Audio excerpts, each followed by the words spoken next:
السلام عليكم. أنا دكتورة أمنية محمد من قسم الفسيولوجي. إحنا هنبتدي دلوقتي محاضرة الهارت ساوندز. عضلة القلب عضلة في حركة مستمرة مدى الحياة، لازم يبقى طول الوقت فيه نشاط مستمر.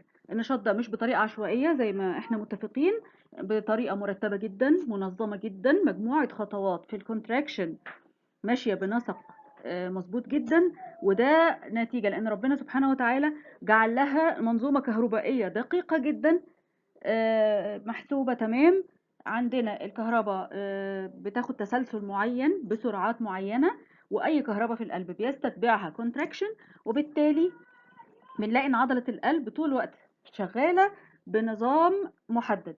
هنلاقيها طول الوقت بتتحرك زي ما احنا شايفين كده، الحركة مستمرة. النظام ده بنلاقي ان احنا النقطة اللي بدأنا منها بنرجع لها تاني. فالموضوع ده او المنظومة دي او الملحمة دي اتسمت الكاردياك سايكل.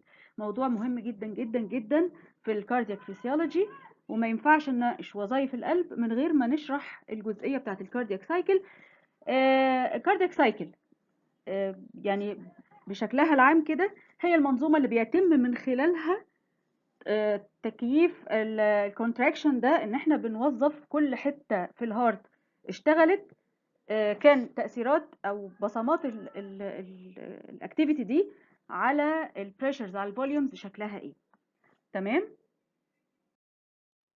لو جينا نعمل فوكس على مختصر الكاردياك سايكل، فهو باختصار شديد زي ما احنا شايفين كده في الانيميشن اللي قدامنا، ان احنا الفنتريكلز بيتنقل لها الدم من الاتريا، وبعدين بتعمل له بامبنج للجريت فيسلز او الجريت ارتريز اللي هم الاورتا والبالمونري، ويرجع تاني يتملي من الدم اللي هو من الاتريوم اللي هو اوريدي اتملى من الفينس ريتيرن اللي جاي لكل اتريوم منهم.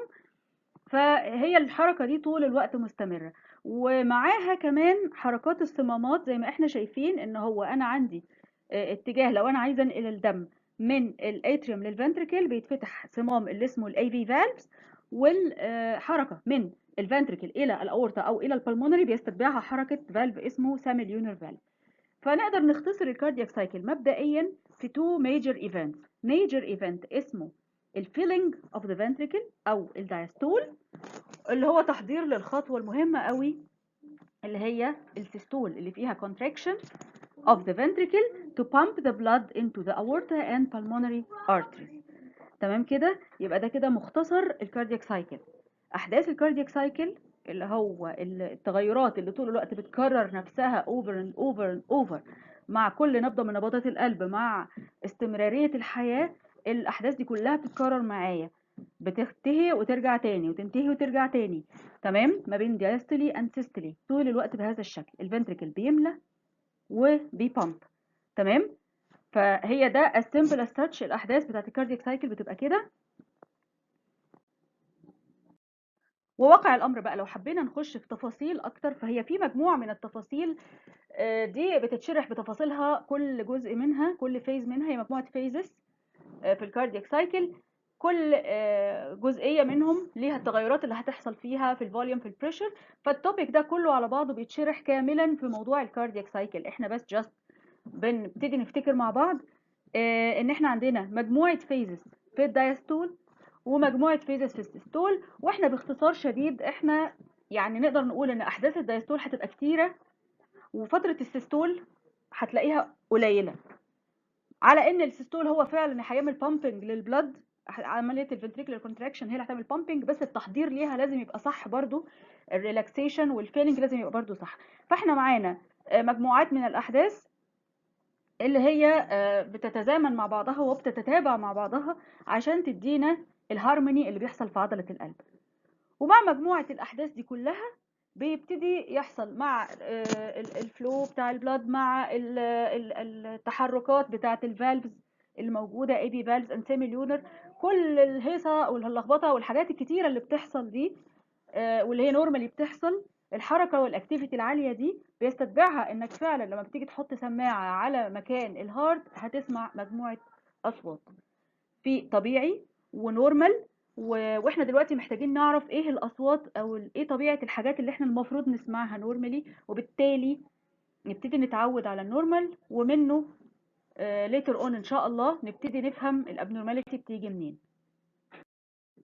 اول سؤال، انا لما هاجي اسمع اصوات اللي بنسميها الهارت ساوندز او الاصوات الناتجه عن مجموعه الاحداث الكتير اللي بتحصل في عضله القلب، الهارت ساوندز دي بسمعها ازاي؟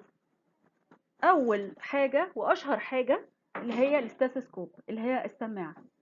الاستاثوسكوب دي هنستعملها في الهارت ساوند، هنستعملها في الارتيريال بلاد بريشر، بنستعملها لما بنيجي نسمع اصوات البريث ساوندز في اللنج، ممكن تستعمل برضو في الانتستينال ساوند، ليها استعمالات كتيره يعني.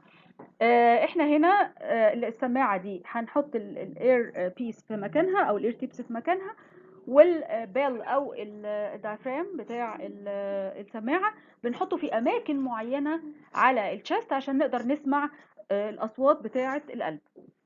في طريقه تانية بقى وتعتبر ادق شويه، مش ان انا اسمع، ان انا اشوف. ازاي بقى؟ ان احنا الفايبريشنز نفسها والتغيرات دي كلها بنلقطها ب very sensitive ديفايس متوصل على جالفانومتر او سي ار او او اوسيلوسكوب.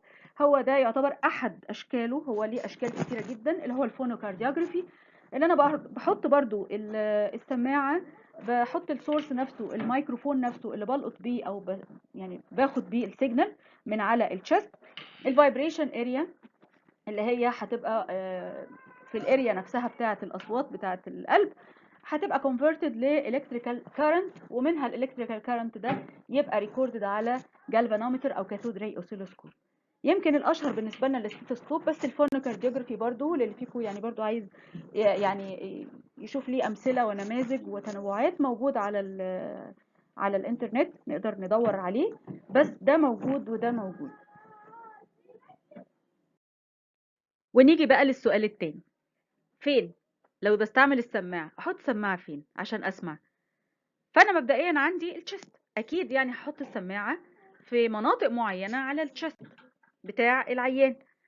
فالشخص ده اللي انا هسمع الاصوات بتاعة عضلة القلب على التشست بتاعه، انا هتخيل كده، هفترض كده زي الصورة اللي قدامنا، الهارت اهو ورا الاسترنم وشوية الايبكس ناحية ليفت سايد، وشايفين اهو قدامنا ان احنا عندنا نقاط كده محددة، بنحاول ان احنا يعني تبقى لاند ماركس بالنسبة لنا. في بوينت هنا اللي هي الصمامات نفسها، اللي هي هيطلع منها الاصوات، هي دي منطقة الصمامات بتاعتنا. هو هنا مبين لك في الصورة الاناتوميكال بوزيشن بتاع الهارت فالف، لكن واقع الامر ان كل فالف منهم بيبقى له مكان، هو احسن مكان يتسمع فيه الصوت بتاعه، او بيبقى ريفيرد او يعني بيتسمع احسن في مكان معين. احسن مكان يتسمع فيه الصوت بتاع الفالف في اماكن معينه، نبتدي بيهم واحده واحده. اول مكان مشهور قوي الميترال اريا، اللي هو بيمثل الايبكس اوف ذا هارت. لقينا ان صوت الميترال فالف بيتسمع احسن حاجه على الايبكس اوف ذا هارت، اللي هو فيفث ليفت سبيس ميد كلافيكولار لاين، ودي لاند مارك معروفه جدا مشهوره جدا. تاني حاجة اللي هو الترايكاسبيد اريا. الترايكاسبيد اريا ما بتبقاش لوكالايزد قوي زي الميترال اريا، ولكنها برضو تعتبر قريبة الى حد ما من المكان المفترض في الترايكاسبيد فالف، هو اناتوميكالي اعلى شوية منها. هنلاقي ان الترايكاسبيد اريا في اللور اند اوف ذا sternum. بعض الناس بتحب تسمعها شويه تو ذا رايت، في ناس بتسمعها على الزيفويد بروسيس مباشره، في ناس بتسمعها شويه تو ذا ليفت سايد، بس في الاخر احنا confined ل lower part of the sternum، ده مكان الترايكاسبيد اريا. نيجي بقى للاريا الثالثه اللي ممكن نسمع فيها، اللي هي الاورتيك اريا، ودي مكانها في الرايت سكند سبيس near the sternum او parasternal، يعني في السكند سبيس تحت السكند ريب مباشرة وجنب الاسترنم مباشرة. المنطقة دي المكان الحلو قوي اللي نسمع فيه الاورطة، لان اوريدي الاورطة الاسندنج اورطة بتبقى شوية to the right وبعدين تلف الارش ذا اورطة وبعدين تنزل تاني descending on the left side، فده المكان ده اللي بنسمع فيه الاورتيك فالف حلو قوي. والمكان الرابع والاخير اللي هو البالمونري اريا، ده في السكند ليفت سبيس نير ذا sternum، يعني بالظبط كأن زي الاورتيك اريا، كأن صورة مراية بتاعتها بس على الليفت سايد، نفس المكان في السكند سبيس below the second rib، just beside the sternum بس on the left side المرة دي. كده دي ال 4 areas بتوعنا اللي احنا بنسمع عليهم أحسن أماكن نسمع عليها أصوات القلب، اللي هي هتبقى زي ما احنا عارفين كده غالبا ناتجة معايا من ال closure of heart valves. فبنسمعها يا إما على الميترال area، tricuspid area، aortic area، pulmonary area. دي الأماكن العلمات بتاعتنا اللي احنا بنسمع عندها. ونيجي بقى للسؤال المهم قوي، بعد ما عرفنا هنسمع هنستخدم ايه عشان نسمع ونحط السماعة في انهي مناطق بالظبط، ايه بقى اللي هنسمعه بالظبط، ايه اللي بقى المفروض ان انا متصوره او مستنيه او متوقعه. هنقول مبدئيا ان احنا عندنا علميا يعني في 4 اصوات ممكن يبقوا ريكوردد لاثناء الاكتيفيتي بتاعت الهارت، وبراكتيكالي سبيكينج هم الفيرست والسكند بس هم اللي فعليا نورمالي كل الناس لازم نسمعهم فيهم. بيبقى الاصوات كالاتي.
وزي ما سمعنا كده تقريبا مفيش غير صوتين هما اللي بيتكرروا معايا طول الوقت، لب دب لب دب لب دب، بهذا الشكل الإيقاع ده مستمر معايا.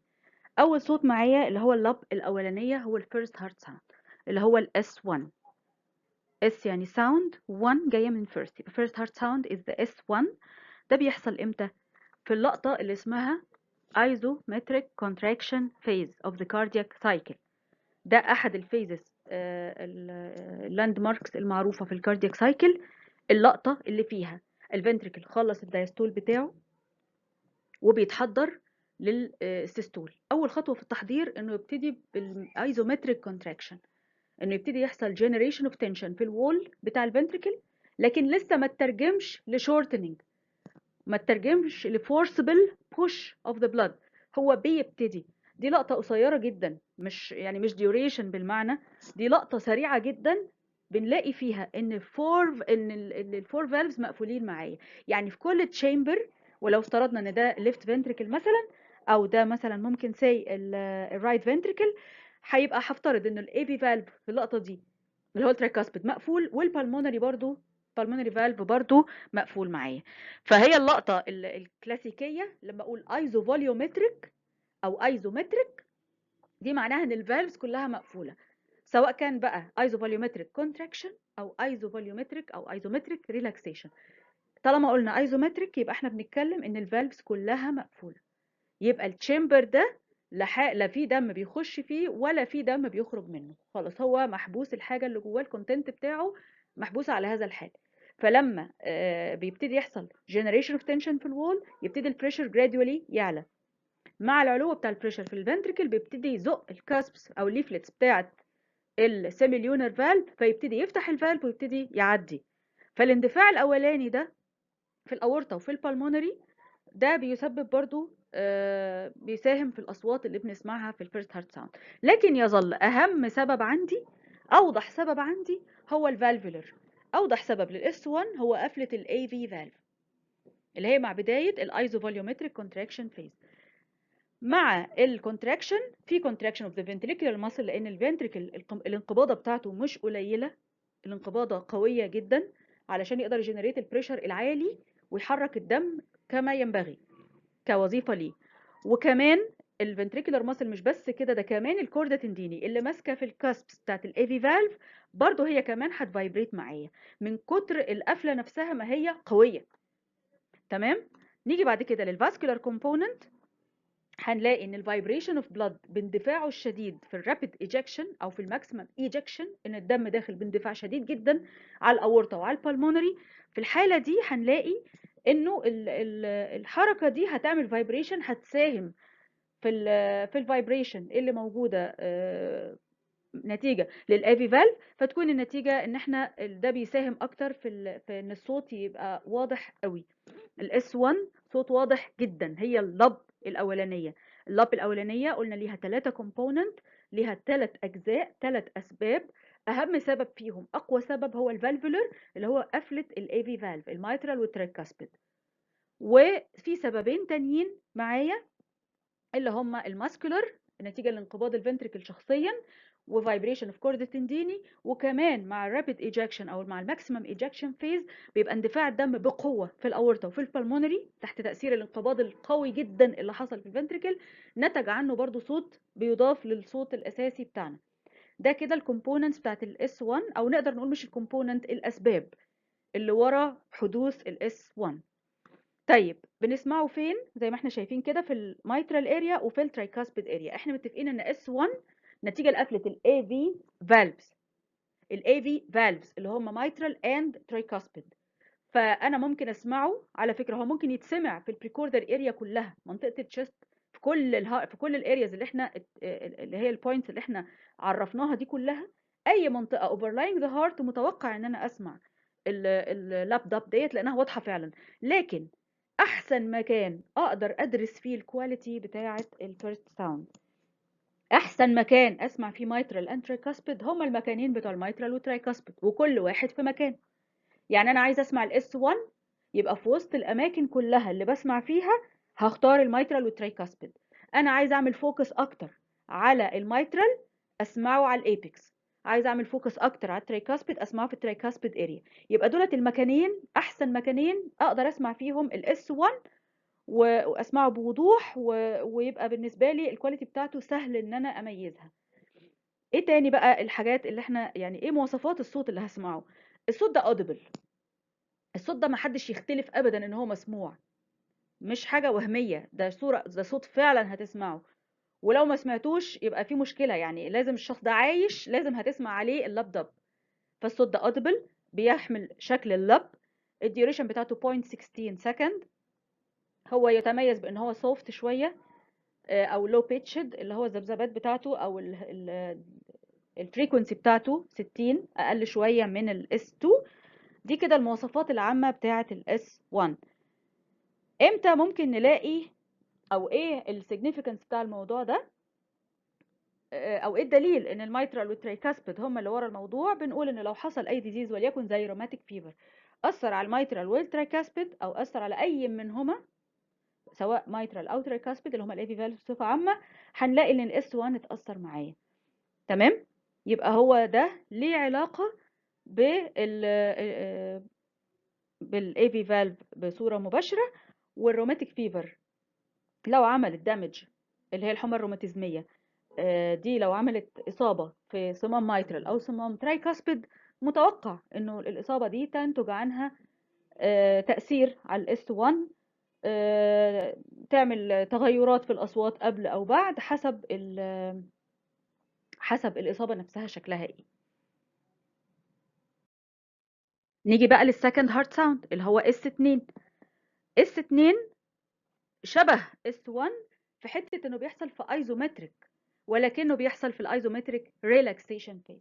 يبقى نفس الفكرة، أنا عندي في اللقطة دي الفنتريكل كل الفالفز حواليه متقفلة AV وسامي ليونر. في اللقطة بتاعت الايزومتريك ريلاكسيشن فيز اللي بيسبقها على طول البروتودايستول، في الايزومتريك ريلاكسيشن فيز خلاص هو الفنتريكل هيبدأ خلاص يفك التنشن اللي في الوول بتاعه، هيبتدي يخش في فرانك ريلاكسيشن، فبدأ يريح، بدأ البريشر جواه يحصل له دروب. هو اوريدي البريشر كان قل كتير بسبب اندفاع الدم في الاورطه لغايه يعني ما خلص معايا السيستول، وهيقل زياده علشان بدايه الريلاكسيشن. في اللقطه دي هيبتدي السيميليونر فالف يقفل معايا، لان الدم هيجي يفكر يرجع لورا شويه، توقف عن اندفاعه في اتجاه الاورطه، وهيبقى بالنسبه له ايكوال موفمنت، ممكن يمشي هنا او ممكن يمشي لقدام او لورا، مش فارق معاه، مفيش فرق بريشر معين هيحركه، او مفيش موفمنت معينه ولا مومنتم ولا حاجه، خلصنا كل حاجه.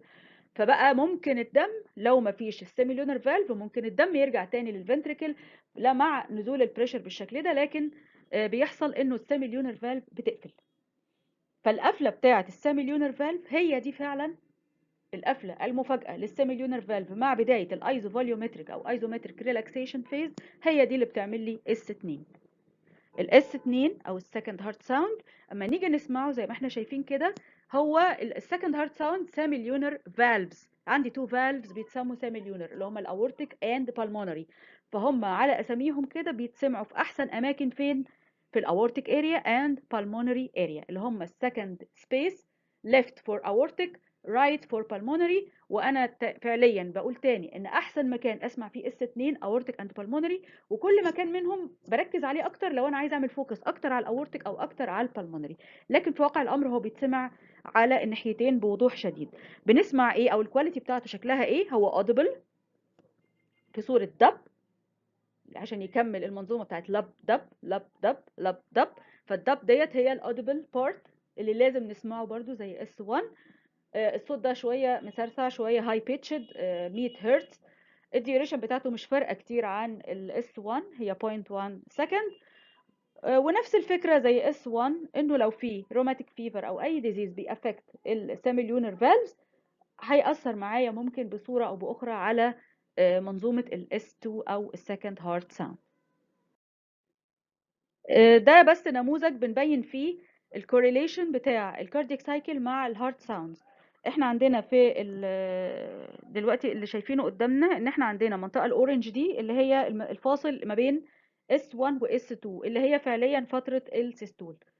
S1 هنلاقيه مع بدايه اللون البرتقاني. اللقطه دي هنلاقي فيها يعني هنشوف فيها ان كل الفالفز مقفوله وبعدين بتفتح مباشره تكمل الفترة الأورنج دي هي فترة الإيجاكشن بتاع البلاد towards the aorta and pulmonary. وبعدين S2 اللي هي بداية الفيلنج بتاع الفنتريكل هيحصل فيها closure of semilunar valves. المرحلة دي والمرحلة دي ايزومتريك، هنا ايزومتريك contraction في الاس 1، في اس 2 هتلاقيها الايزومتريك relaxation phase. الثيرد هارت ساوند او الاس 3 ده مش شرط نسمعه، يعني هو المفروض انه الاس 3 والاس 4 مش audible normally، او مش بسهولة دي تقدر تجيبهم. اس 3 بيحصل في الماكسيمم فيلينج فيز، في الفترة اللي هي فيها اتفتح الاي فالف وبدأ الدم يندفع قوي من الاتريوم الى الفنتريكل في اندفاع شديد. الاندفاع الشديد ده ممكن يعني ينتج عنه يعني صوت ممكن، لكن هو الاصل ان هو الصوت ده مش عنيف قوي لدرجة ان يحصل منه يعني صوت مميز زي اللب زي الدب زي الكلام ده. الصوت بتاعه يبان اكتر في حالات معينة اللي بنسميها يعني زي الفيفر اللي هو فيها الدم الداينامكس بتاعت الفلو بتبقى اعلى شوية. نقدر نقول ان اس 3 حالات الفيفر ممكن نسمعه من الحالات المشهورة قوي، يبقى ده الحالات اللي فيها اندفاع زيادة سنة في البلاد فلو من الاتريا للفنتريكل. تمام. بنسمعه احسن فين؟ في الميترال اريا، وده منطقي برضو لوجيك، لان احنا في الاخر احنا بنوصف اندفاع الدم من الاتريوم للفنتريكل، وبالتالي منطقي ان احنا ممكن نلاقي ان الدم ده اندفاعه يسمع اكتر في الميترال اريا. الكواليتي بتاعته نون ادبل، مش شرط تسمعه خالص، ما سمعتوش مفيش اي مشكلة نهائي، ولو سمعته تبتدي تدور على سببه. طيب الديوريشن بتاعته قصيرة جدا جدا 0.05 سكند، very faint، وده سبب ان احنا في العادي ما بنسمعوش، ان هو low pitched او soft very faint. وده كده بس يعني المواصفات العامة بتاعة الاس 3. اس 4 نفس الفكرة. انا دلوقتي عندي الفورث هارت ساوند ده بيحصل في مرحلة الاتريال سيستول. الاتريال سيستول طبيعي مش شرط يعمل لنا اي اصوات، يعني هو ده اخر مرحلة خالص في الفيلينج بتاع الفنتريكل، اخر مرحله اي قبل البروتودايستول على طول. الاتريال سيستول المفروض ان الكونتراكشن اوف اتريال ماسل يعني نقدر نقول انها ممكن زيها زي الفنتريكولار ماسل لما ادت مساهمه في الاس 1، فيعني نقدر نقول برضو انه ممكن الكونتراكشن اوف اتريال ماسل زيها زي الفنتريكولار ماسل ممكن تعمل نوع من الفايبريشن، ده وارد. وارد ان احنا نلاقي ان الفايبريشن او الانقباضه بتاعت الاتريوم تعمل فويس او تعمل سوري ساوند، لكن هو في الواقع مش بنفس القوه زي الفنتريكولار كونتراكشن. وبالتالي وبعدين كمان هو يعني الانقباضه نفسها مش بقوه السيستول بتاع الفنتريكل.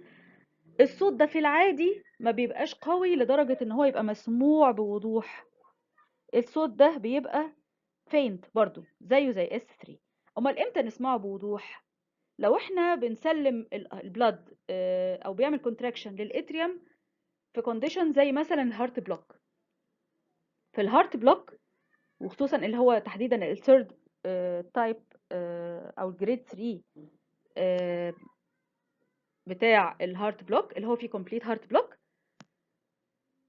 بيبقى الثيرد ديجري ده بيبقى فيه الفنتريكل لوحده والاتريوم لوحده. لو فرضنا في لحظه من اللحظات ان احنا ممكن نلاقي الاتريوم بينقبض في وقت مش في التايمنج المظبوط بتاعه بالنسبه للفنتريكولار سايكل، وارد انك الانقباضه دي تسمع بساوند.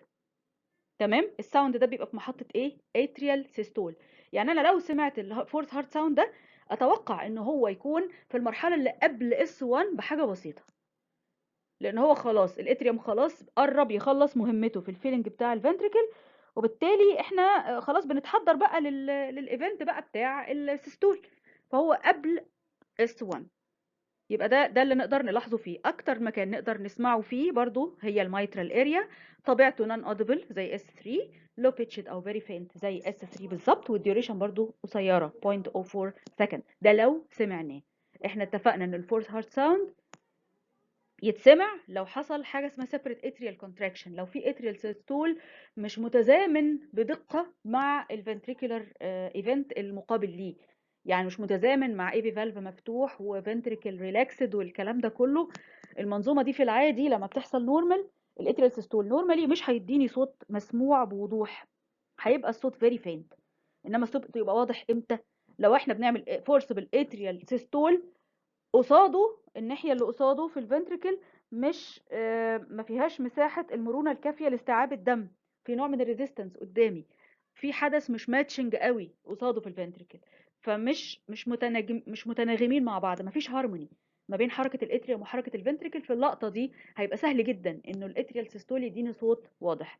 تمام. يبقى الاس 3 والاس 4 علميا بيحصلوا فعليا، هما بيحصلوا فعلا، بس الفايبريشن بتاعهم او الصوت الساوند فايبريشنز بتاعتهم بتبقى ضعيفه، بتبقى الكواليتي بتاعتها ضعيفه، وبالتالي مش الاصل ان احنا نسمعهم.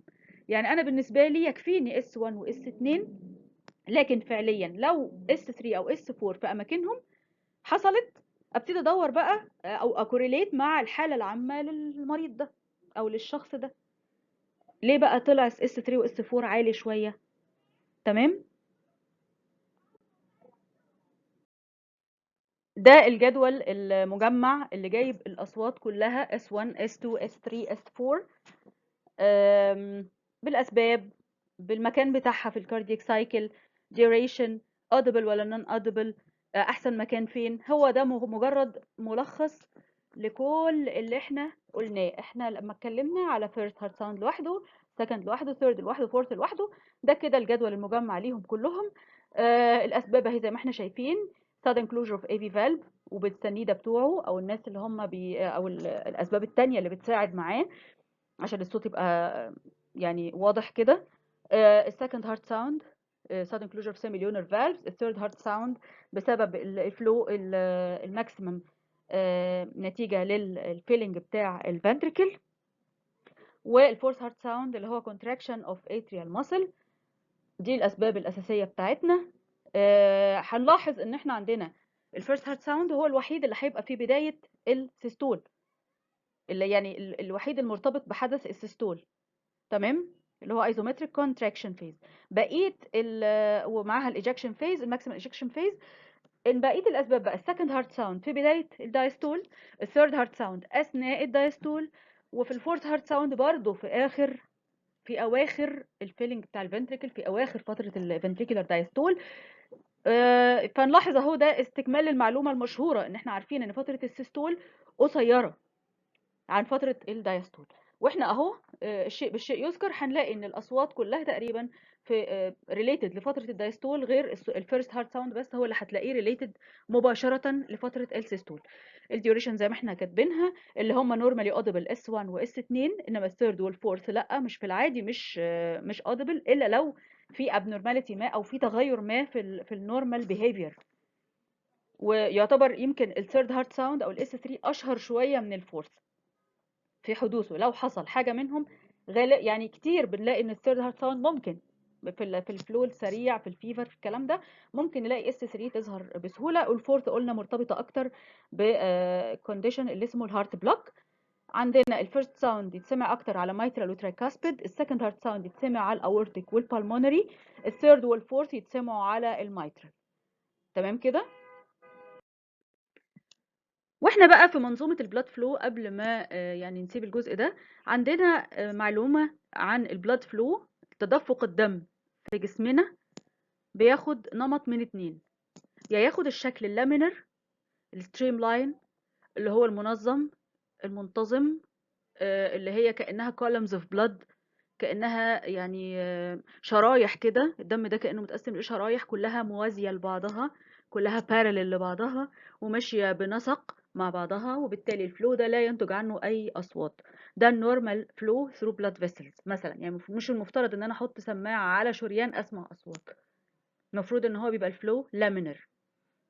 وعندي فلو تاني turbulent، من اسمه كده ملخبط، فيه لخبطة، بيوحي باللخبطة. turbulent فلو ده الفلو اللي احنا زي ما احنا شايفين كده، اللي فيه يعني طبقات الدم بتخبط في بعضها. الدنيا مش ماشيه سموز وبالمسطره زي اللامينر فلو اللي فوقيه، الدنيا ملخبطه. تمام. ملخبطه لان مره واحده كان الدم ماشي في حته ليها دايمتر معين، وفجاه ضيقت الطريق، فجاه حصل كونستريكشن او عدينا من حته فيها كونستريكشن. سرعه الدم، سرعه مرور الدم اختلفت، البلاد فلو اختلف في لحظه. الفيسكوزيتي اتغيرت، يعني اي فاكتور من الفاكتورز اللي احنا كان فيه فاكتورز اوف ستابيليتي ومره واحده حصل ان يعني احد الفاكتورز دي اتغير مره واحده، دي كلها اسباب يعني اي حاجه منها ممكن تؤدي لحدوث التربulent فلو. تمام كده. فانا يبقى عندي لامينر او تربulent. التربulent ده باي ذا واي احنا بنسميه يا اما ميرمر يا اما برويه حسب المكان اللي احنا بنسمعه فيه. عادة الميرمر بيطلق على الحاجة اللي هي ريليتد للهارت، والبروي ناحية البلاد فيسل، باستثناء طبعا الأصوات بتاعة الكورتيكوف ساوندز بتاعة الارتير البلاد بريشر اللي هي جرت يعني اعتدنا على تسميتها ميرمرز، بس هي هم المصطلحين بيعبروا عن التيربulent بلاد فلو. ومن هذا المنطلق نقدر نلخص تعريف كلمة murmur في كلمة ايه؟ انها audible vibrations produced by turbulent blood flow. It's very important ان احنا لو غيرنا النمط المنتظم بتاع البلاد فلو من نتائجه انه هيحصل turbulence، يعني لخبطة في نسق مرور الدم، واللخبطة دي بينتج عنها vibrations دي بتبقى مسموعة وبنسميها murmur. هل نورمالي ممكن نسمع الميرمر على عضلة القلب؟ الأصل إنه بيحصل، رغم إنه بيحصل شوية تيربulence في الفلو، وخصوصا في الفترة اللي هي أو في المنطقة المتعلقة بالأورتيك والبالمونري ارتري، لأن المنطقة دي يعني بيبقى اندفاع الدم فيها مختلف شوية عن بقية الأماكن، لكن نورمالي هي مش بيتسمع، يعني مش بيبقى واضح للدرجة اللي تخليه يتسمع إلا لو حصل تغير في البلاد فلو، زي الحالات الهايبر دايناميك، زي الفيفر، هايبرثايرويدزم، اكسرسايز، بريجنانسي. الحاجات دي كلها اسباب ممكن تتسبب انه البلاد فلو جوه عضله القلب، يعني التربلنس الخفيف اللي بيبقى حاصل ده يبقى اكتر واوضح ويتسمع في صوره ميرمر. تمام كده. احنا الميرمرز عندنا اتقسمت according لعلاقتها بالكاردياك سايكل، وتحديدا السيستول والدايستول. اول نوع عندي اللي هم systolic murmurs. زي ما احنا شايفين فترة السيستول المفروض فيها ايه؟ المفروض فيها الايبي فالف مقفول والاورتيك والبالمونري open. تمام. المفروض ان النورمالي مرور الدم من خلال الصمامات ما بيعملش لو الصمام open، يعني لو الايبي فالف سي مقفول هنا في السيستول والاورتيك والبلمونري مفتوحين، الاحداث دي كلها الصوت اللي سمعناه هو اس 1 بتاع قفله الايبي فالف. انما اي مرور للدم، تدفق الدم او البلاد فلو ثرو ذا فالف، مفترض ان احنا بنمر الدم دلوقتي في المحطه دي بيمر من خلال الاورتيك والبلمونري، والمفروض ان هم وايدلي اوبن على الاخر، على اساس ان هم كانهم والوول حاجه واحده علشان الفلو يستمر بكفاءه. لو هنفترض انه الاورتيك او البلمونري اضيق شويه، ده معناها ان البلد هيمشي في مسار اضيق من اللي هو متكيف عليه، هيلاقي شويه ريزيستنس، فهتلاقي الدم شويه بيعمل توربulence، يبتدي يدينا systolic murmur. دي الحاله اللي بنسميها الاورتيك stenosis. تمام. او pulmonary stenosis. في حاجه تانية ممكن يحصل فيها ميرمر وبرده مش رير، يعني ده حاجه من الحاجات برده المعروفه، اللي هي الريجيرج او ارتجاع الصمام. لو الصمام AV الميترال او الترايكاسبيد ما بيقفلش قفله كامله، في مشكله في القفله بتاعته، بيقفل وفي مساحه انه في دم يرجع تاني للاتريوم. ده كده باثولوجي يا جماعه، احنا كده مش بنتكلم في نورمال فيسيولوجي، دي امراض. اللي بنقوله ده امراض مش احوال عاديه.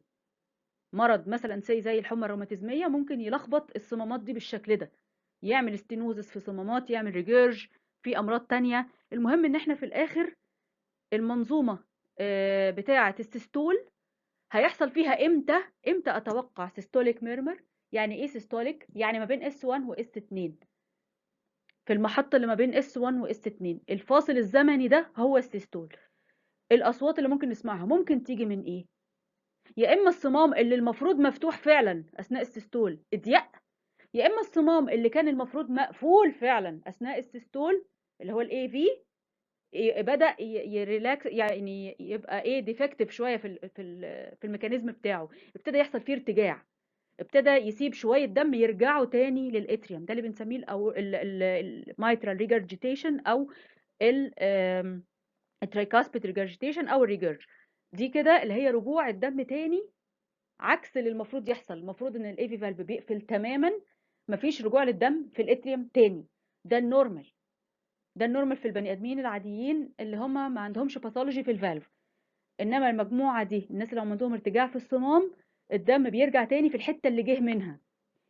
تمام. انهي صمام اللي يبقى ستينوتيك؟ الصمام اللي المفروض اوبن لو حصل فيه ستينوزس يعمل ميرمر سيستوليك، والصمام اللي المفروض كلوزد اثناء السيستول لو حصل فيه ارتجاع يعمل برضو ميرمر سيستوليك ميرمر. بالنسبه للدايستوليك ميرمرز، فتره الدايستول اهي اللي هي المفروض فيها فيلينج اوف ذا فنتريكل. اللقطه دي المفروض فيها ايه؟ المفروض ان الفنتريكل بيريلاكس، فعشان الدم ما يرجعش من الاورطه والبلمونري الى الفنتريكل تاني بيحصل ان الستيموليونر فالفز بتقفل، وعشان يحصل الفيلنج لابد ان الفتحه اللي ما بين الاتريوم والفنتريكل تفتح معايا اللي هي الاي في فالفز، وبالتالي الدم يتدفق من الاتريوم للفنتريكل. فانا فتره الدايستول عندي من اس 2 لاس 1. تمام كده. نفس الفكره، الصمام اللي المفروض طبيعي يبقى اوبن لو اضيق، حصل فيه شويه فايبروتيك تشينجز كده خلته سكليروتيك وضيق ومرور الدم فيه مش بالسهوله زي العادي، ده ينتج عنه ميرمر، ينتج عنه اصوات اثناء الدايستول. تمام كده، اللي هو الميترال اند ترايكاسبيد ستينوزس. وقصاد كده الصمام المفروض مقفول تماما قفله محكمه اللي هم السيميليونر في لقطه الدايستول، لو حصل فيهم ارتجاع يعني بيسمحوا، مش تايتلي فيتنج مش تايتلي كلوزنج، وبيسمحوا ببعض الدم انه يرجع تاني من الاورطه او يرجع تاني من البالمونري، ده ريجيرج او ريجرجيتيشن. دي حاله برضو باثولوجي في الفالف. المفروض الصمامات دي مقفوله تماما، هنا القفله مش محكمه، فالديزيز ده او الكونديشن ده هيؤدي الى دايستوليك ميرمر برضو.